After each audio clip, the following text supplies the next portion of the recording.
So how cells sense oxygen, and of course this is my favorite topic because this is what I work with. Okay, these are the guys, and that is the guy that we talk about, that dude there. So that's Peter Ratcliffe. I'm coming back to him. So they did actually discover this whole system. So that guy lives in the UK. A lovely fella, truly.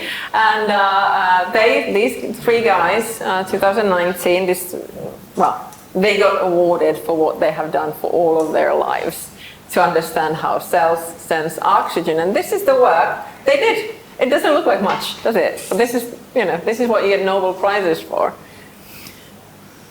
So how it happens is that you have a cell here in light blue, and you have 21% of oxygen, the normoxic condition. So you have that HIF that I already mentioned, hypoxia inducible factor. But HIF, it's a transcription factor, it's a protein, and when it's kept in oxygen, so you have oxygen as the molecular oxygen, there are these enzymes in cells called prolyl hydroxylase enzymes, and what they want to do is that they want to attach themselves to this moiety, this HIF1 alpha, okay? And as soon as the PSD enzymes do, they hydroxylate proline, they're prolyl hydroxylases, so they hydroxylate proline. I'm not going to go deep into this, other things as well, but it forms a complex. And as soon as this complex forms, this protein, VHL, 1-hippolindyl protein, this is like a red flag for VHL. VHL comes and attaches to this whole thing, and this complex is ready to go for autosomal degradation. Okay? So if you have oxygen, you have the enzymes that target HIF, HIF gets degraded. And all of this, interestingly, it takes about, the half-life of HIF protein is 5 minutes. So this completely, if you work in 21% of oxygen, if your cells are in a BSC or in an incubator, you have no chance, of recovery. Hypoxia, low oxygen. The same thing. You still have the HIF, it's expressed, it's ubiquitously expressed in all cells that we know of. But because there is no oxygen, these enzymes that have high affinity for oxygen, if there is low oxygen, they cannot function because they need molecular oxygen to function. So they cannot earmark, if you may, HIF. Instead, HIF remains intact. It moves to the nucleus, where it has HIF1 beta or ARNT, and they form a dimer. And now this dimer attaches to their hypoxia responsive element, which is in about all genes of the cells, and activates transcription. And now HIF, here, hypoxia inducible factor, is in the heart of cellular functions, okay? So it does, in fact, it governs all these activities, just everything, growth, migration, angiogenesis, everything, metabolism, and if you look carefully, you can't see them, but if you would, you could probably pick your favorite protein out of all gene, out of this list, and HIF is in the heart. Taking this back to exosomes now, why are exosomes so sensitive to oxygen levels? Not a whole lot is known, okay, but we have identified two factors which are both from the family of RAP. So RAP22 and RAP20 have been shown to be key components of the very formation of exosomes. Obviously, you don't have exosomes if they don't form and go out of the cell. Now, what do you know? HIF here induces both RAP22 and RAP20. Okay, so effectively, what I'm saying here, I just showed you if you have high oxygen, like 21, like in an incubator, where whose cells are now at the incubator? Who has cells now growing in an incubator, CO2 incubator? Somebody has them, you just don't want to say it. If you do, what happened? You lose HIF, right? Which controls these which control exosome formation and secretion, and poof, it all disappears. Okay? So you do need low oxygen to stabilize HIF in order to have the exosomes. There must be something else to this story. For a fact, the RAB family, there's, GTP, everything. We don't know. That's your job. You guys have to go and figure this out. But this is quite convincing evidence out there in the literature already that we cannot make the mistake of growing cells in the wrong way. And just to show you, well, this is just a Western blot showing that HIF is truly degraded quite quickly, so you can't even take the cells out of the low oxygen for a little while, because you start the degradation process, which is irreversible. So only continuous hypoxia, physiological oxygen conditions, will guarantee that you don't have to worry about retracting the papers you're going to write about this. That's a nasty thing to have to do for a scientist. 10 years down the line, you have published something, and somebody goes and says, well, it ain't right, and you have to retract your papers.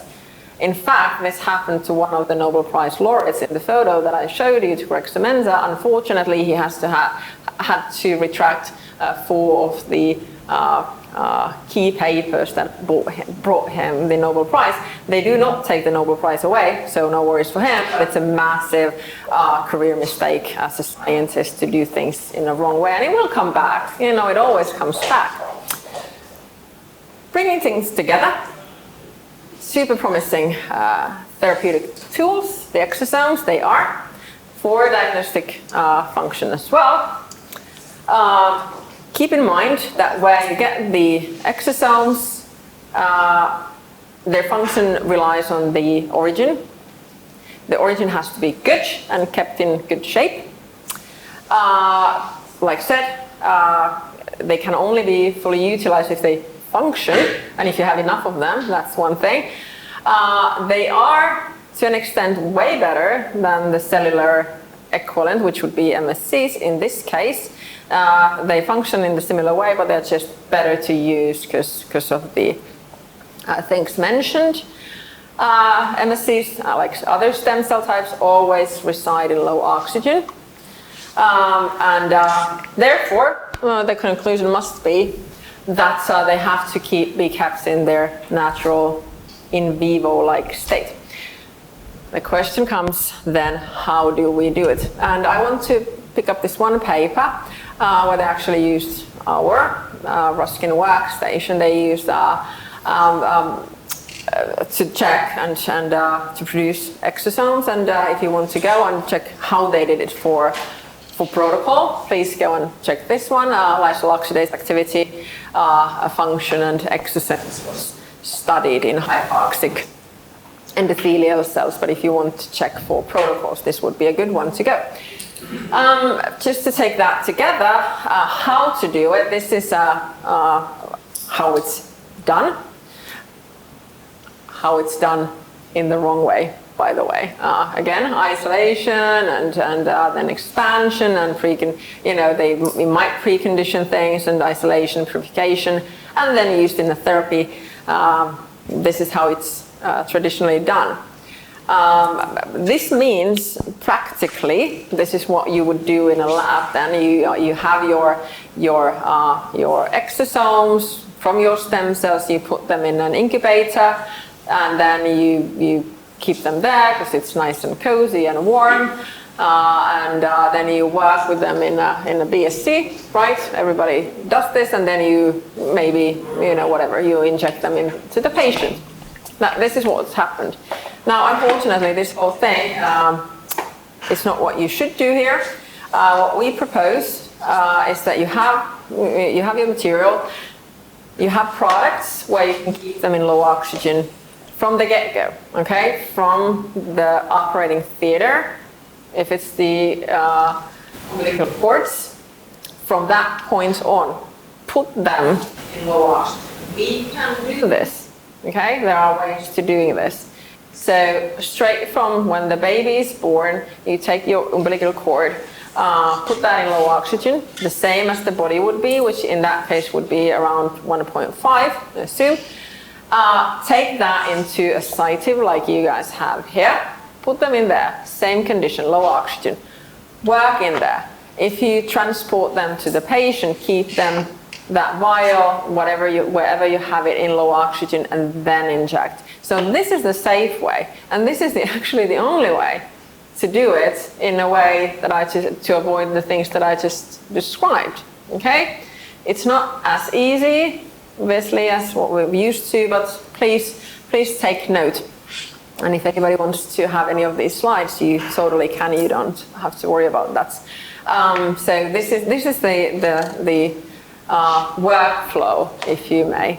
This is how it's then correctly done. So effectively, what we say here is that this is the same slide you already saw. This whole procedure goes into one of these. Now you have a site dual that's 1-2 boxes, but instead you can expand and you can actually add one more here. You can do the whole process. You don't actually need even a clean room. So imagine if you didn't have to gown up to go into a clean room. Just quite a lot of nicer thing to do. You could actually do the whole procedure here. You don't need your incubators or anything anymore. You just, this is the whole procedure, and from the end point, this is where they go into the patient. Okay, no gowning up, no building those very expensive clean rooms, no worrying about the corners that always collect dust. Just terrible. So this would be the solution, and that's how it looks in practice. And if you put it in perspective of a size of a human being, that's actually in Denmark, where we have a very nice unit in work. So just saying, too much oxygen is way too much. There are very serious consequences in the cells. That produces reactive oxygen species, also methylation events that I didn't touch, which is super important. We have shown that high oxygen causes changes actually in chromatin methylation, which is amazing because that's DNA level damage, right? Or changes. And oxidation of lipids and other biomolecules and enzyme inactivation and all sorts of things, causing cell death potentially. Why I say, or adaptation, which is even worse. It is even worse.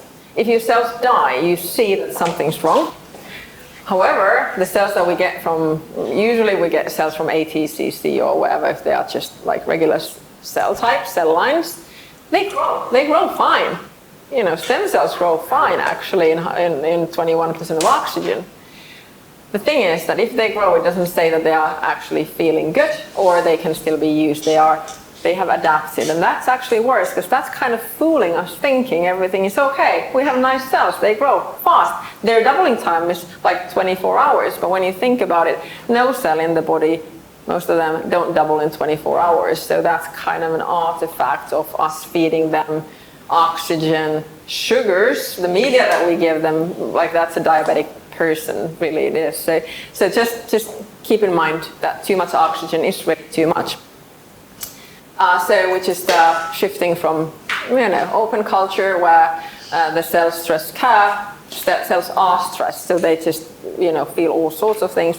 We propose these closed culture technologies where cells are very happy and solid all the time. And this box here was used for the Nobel Prize.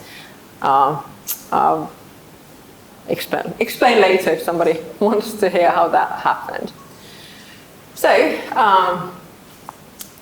we can put anything in there, microscopes, and of course you can store your cells in there. There's a microscope in there for imaging, and that's how it works. You do the whole thing in here, and this would be your guaranteed production line for exosomes and therapies that follow. The last two slides, and this is the kind of a joke, but it's not, because I just want to emphasize that the work that Andrew has started with Ruskinn and then subsequently Baker Ruskinn has truly made a change in the field of science. Okay, and like I said, these guys won the Nobel Prize, and that's Sir Peter in the middle.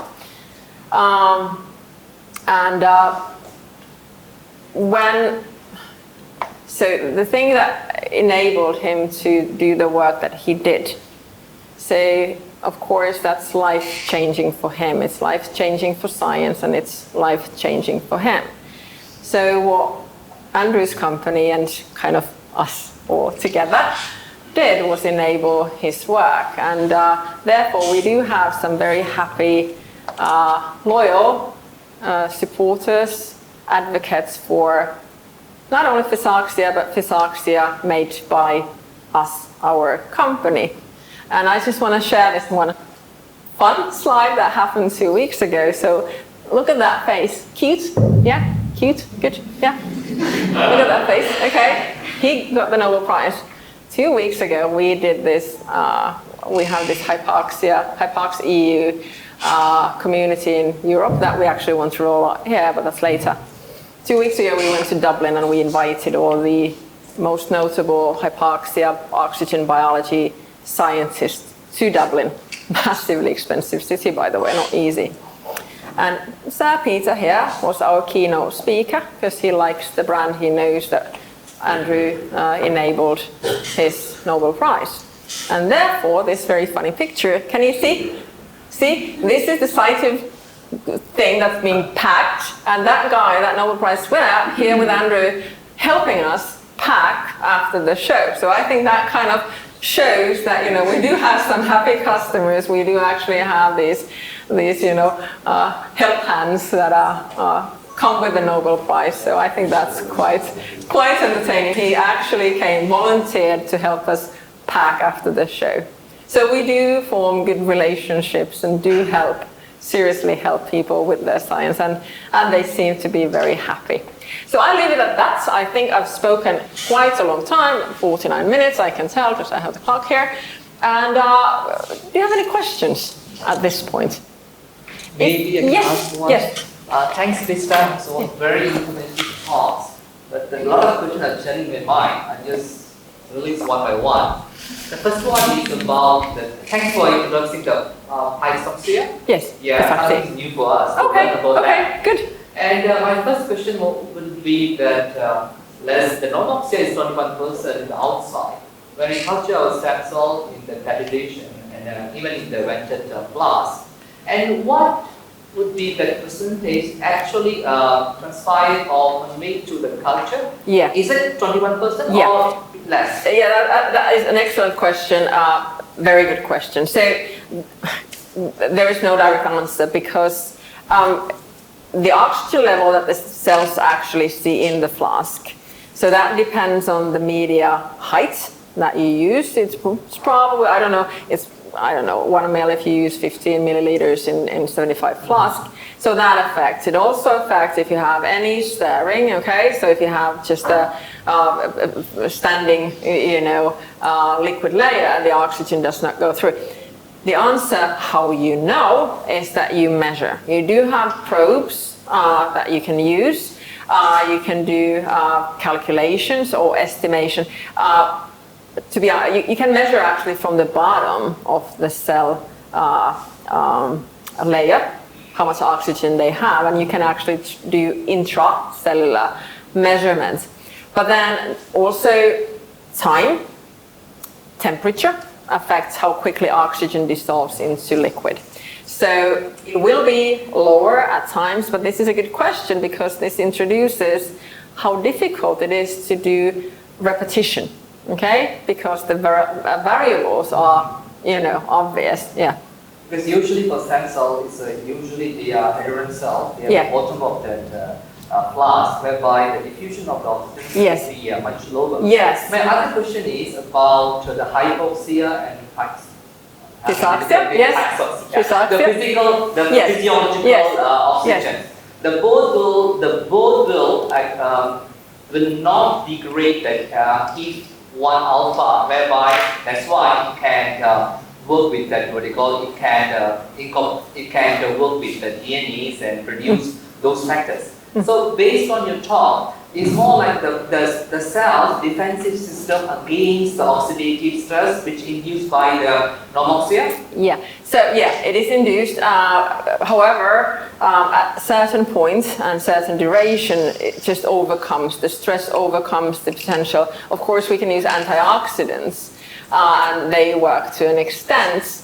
But then, if the stress is like 21% of oxygen, that's like quite high, and if that duration continues, it probably will be kind of like exhausted at some point. So, Or yeah. what happens is the cells adapt to that new environment. Yeah, they can, totally. And survive the environments, but then they're adapted.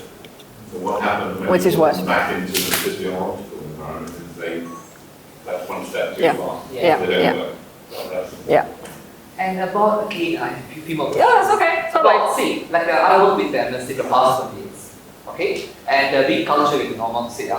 And recently, we are also using some natural products, and we found that the quality of the MSC can enhance. Now I could relate that is most probably antioxidant. Yeah, probably antioxidant Yeah. activity. Yeah. And we our stem cell from the cord, bone marrow, Yeah. and adipose tissue. Yeah. And the oxygen level based on the origin, Yes. origin are different, right? Yes, yes. Let's say if I wanted to utilize adipose tissue MSC, and it require a different range of the physiological Yes. oxygen level, Yes. and it's compared to bone marrow, Yes. where it is more deeper in the Yeah. stem cell. Yes, it is. It's most probably 0.1%. Yeah. So in this case, do we have to determine the optimum oxygen level for different sources of the MSC? Yes. Well, what you first do is you go through the literature and read a whole lot, because there are a lot of lists where you can go through and see what the optimal oxygen level would be. So I would do that first rather than go and test. But the boxes you can have in different, the ones that I showed you in the workstations, you can have one box in 1%, the next one in 5 or 2 or whatever. But you go through the literature, because lots has been done over the past 20 years. You can find sources, yeah. Also based on your figure on the amount of that exosome produced. Although we saw that it has enhanced statistically the production, but when it comes to clinical situation, there is 2 points. One is statistical significance, other one is clinical significance. The amount of that exosome, I think it's one of your first figure you showed from one of the research paper. Yes. Yeah, although there is some statistical significance, Yes. but I don't think so that elevation will help patient in the clinic. Yeah. So how much for the hypoxia could provide when we are producing an exosome? Yeah. Very good point. Well spotted. That is very true. It's not huge, but it probably can't be, because of, if it would be huge difference, then that would probably be not true, I'd say. But then even the small increase, obviously these studies, they have done them for like 48 hours or what have you. So if you do the whole procedure, and these haven't been done, procedure, that would probably give a little bit better still, but well noted. Do you have any data on the using your facilities that you actually showing a few fold of the increase of the exosome? Yes. Compared to? That would be there's a lot of papers, sufficient body of evidence is a good word. Yes. And but like I said, lots to do in this field. And the other one is about the time trajectory. So in the control, that expression of the stem cell genes, salts, and the all markers. those things are Yes. actually increasing. Yes. Quite surprised to see that they increase as the 12 hours. But then, after 24 hours, you're showing a decline in the level of things. Yes. And maybe in 48 hours, it may normalize with the normoxia, right? So what is the significance? How do I interpret that data? Yeah. So what happens if you keep kind of any type of cells, by the way? So I related that to the expression of HIF that is inducing the stem cell markers. Now HIF has this thing, depending on cell type, but we'll just generalize this. When you induce HIF gets increased in 6 hours or 9 hours or 12 hours. After about 3 days, depending on the cell type, HIF goes down, okay? And this has to do with the changes of activities in the cell. So what HIF actually does, and therefore what happens with the transcription or the stem cell markers, is that they kind of start to cascade, okay? And once that ball is rolling, so HIF has activated those, and now SARCs, NANOG, all of those KLS, they have downstream targets that then again get activated, okay? Or actually some of them get downregulated, true. But anyhow, so that's the cascade of events where HIF is no longer needed. And HIF does disappear in about 3 days after, depending on cell type. So therefore, the direct targets also start to decline. It doesn't say that the effect isn't still there, it's just kept the ball rolling, it's just moving them forward in their, however long the cells then live, obviously, so. The gene expression of the stem cell marker were coupled with the protein expression. Yes, they are in that paper actually. I can forward you the. My last question. Yes. So you have shown that the quantity of the exosome are increasing. What the quality and the contents? Yes. So both. So that is where the science kind of now stops at the production. So you get more. But there are good papers showing that the content is actually more similar to the origin of the exosome, the cellular origin of tissue, and also that the efficacy is increased. So the safety profile is the same; it doesn't affect that one. Of course, it's still pretty safe, but the efficacy would be increased. But that's where kind of the science, the front line of science is at this point, and therefore I kind of call you guys to help and see where that then takes. Thank you so much. Yes, thank you. If you have any other questions, we can talk now or we can talk later. And also, I have these cards, so if you want to ever email or call, that would totally. Of course. I'm a clinician. I'm not a scientist. Do you think the effect of the hypoxia is direct on the exosomes, or is it as a result of its effect on the activity or pH of the environment? So, like shown, there's few molecules that are known to be affected. It's probably the whole works. It has to be the acidity too, because it has been shown that even though the RAP increase of RAP 20 and 22 happened via HIF, they have shown that the HIF inducers, so there are molecules that induce HIF like DMOG and what have you, they don't do the same thing. So it actually has to be hypoxia, okay? So it has to be the oxygen, not the chemical equivalent of that. So it must be other things, but that has not been, it's not clear. It's not clear what the whole thing is. Because as a clinician, yes. I'm not used to managing hypoxia when I deal with stem cells. Yes. But I've been taught that we have to look at the tissue pH very closely. Yes. And different from the blood pH. Yeah. And also, you have to correct me here, we are dealing with exosomes, therefore the cell, as different from the normal cells with the mitochondrials that depend on oxygen, aerobic and anaerobic right. Yeah, they're just different, right? Yeah, well, they're not living things, they're just secreted bubbles also almost. They just have contents that have been wrapped in a lipid bilayer. So they don't have any of that stuff. Yeah, so that's different. Yes. So the oxygen here is in relation to the exosomes only, not the whole cell. No, it has to do with the whole cell. So the whole cell is experiencing low oxygen, okay, hypoxia, and therefore it can function. The whole cell. Now the exosome originates from the cell, from within the cell, which is low oxygen. Hence, the exosome too needs to feel low oxygen when it's secreted out of the system, out of the cell. So you are working in an exosome in the context of a cellular environment, not exosomes on its own. Well, not quite, not exosomes on their own, but they are just kind of like carriers of the message, because the cell pushes them out, and then they start seeking whatever target they know to somehow to go to. So that's just kind of a transport mechanism, and then they like the secreted proteins as well. So they're kind of like inactive and passive, you know, players in the whole cascade, where two cells, one here, the donor cell, if you may, and then you have the recipient cell here, and then the exosomes just, well, they don't float, but kind of like, in a way they do, and then they give the signal to the next cell. So yeah.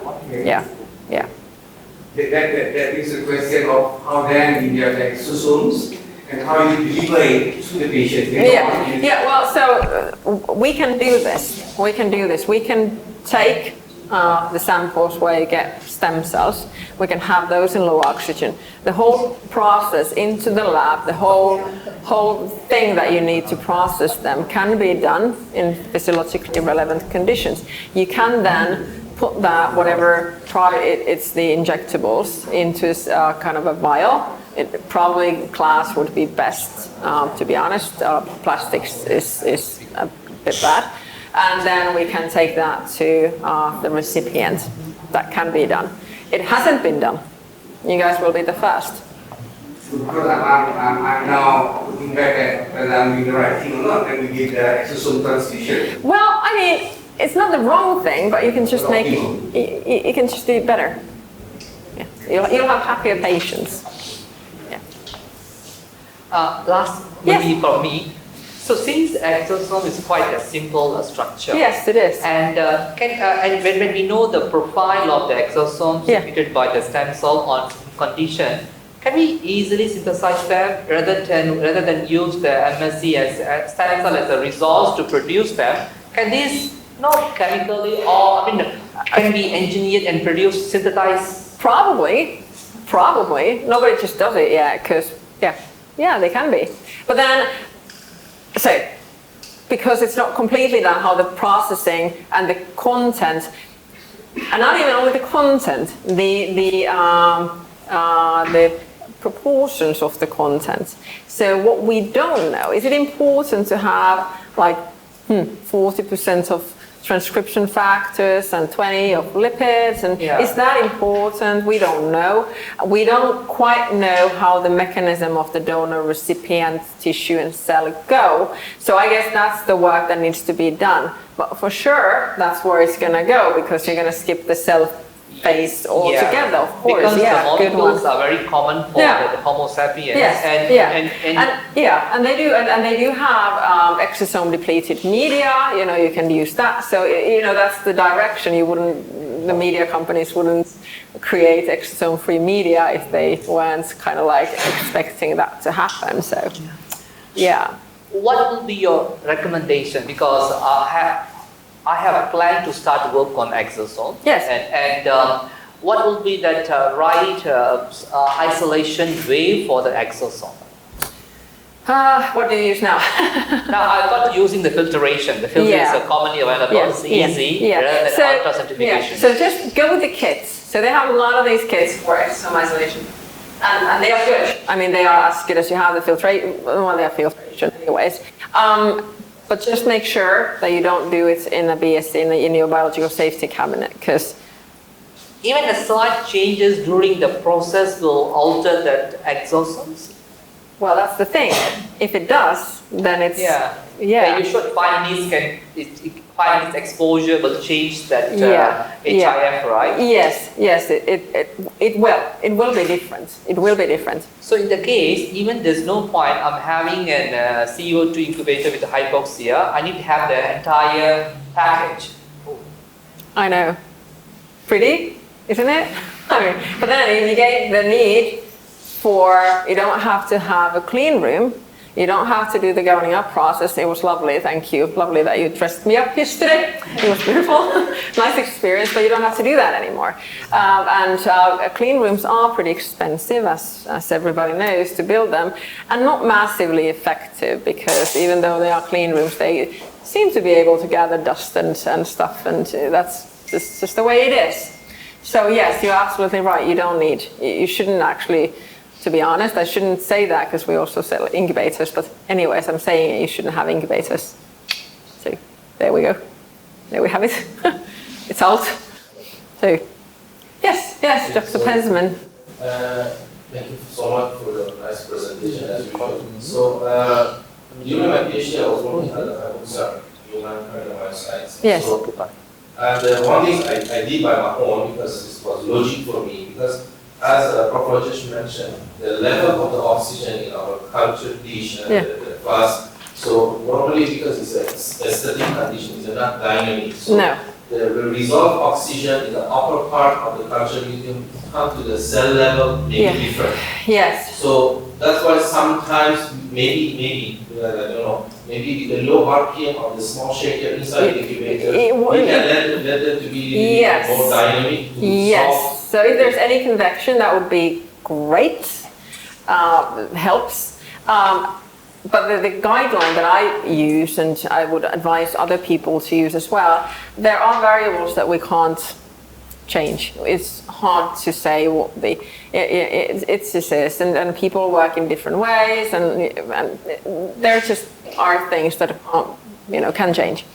So my suggestion and the way I used to work is just to, the ones that I can't control or change, I have to accept, but keep them constant. So if you don't know what the oxygen concentration on the cellular level in your flask is, let's accept that you don't know, but let's agree that you always use the exact same amount of media. So at least your every single experiment is the same. It's not perfect, but then experimentation never is perfect. So you just have to kind of, stabilize whatever you can, the variables that you have, just have them always constant, or at least try to make them constant. So the best that we can do, I suppose. So, yeah. One of the challenges for me was culture medium was not to change the medium. Because at that time I haven't access to the isolator. Yes. It's a plastic in front of the hypoxic incubator. I put my hand inside the plastic, just a glove now we have. So how to, because I put the culture medium, the one I wanted to change the next day, 24 hours earlier, inside the flask, leaving inside the hypoxic incubator to absorb the soluble oxygen from the culture medium to change it. Because for me, bring from the fridge, put warm it and change it, it's become the reoxygenation. Exactly, yes, you're absolutely right, it would be. So you need to take your media in the workstation in low oxygen at least 24 hours before, okay? Also the plastics, also your petri dishes or your 612 plates, because plastics is an oxygen sponge, and if you put that in low oxygen and you put cells in there, the oxygen is just going to be released from the plastics, and you're just going to, maybe it doesn't destroy anything, maybe it doesn't change anything, but then it might, and going back to then, or fast forward 10 years, and then you realize, oh, that was wrong, and just to be peace of mind, so that you know that every single experiment you did to the best of your ability. That's all we can do as scientists.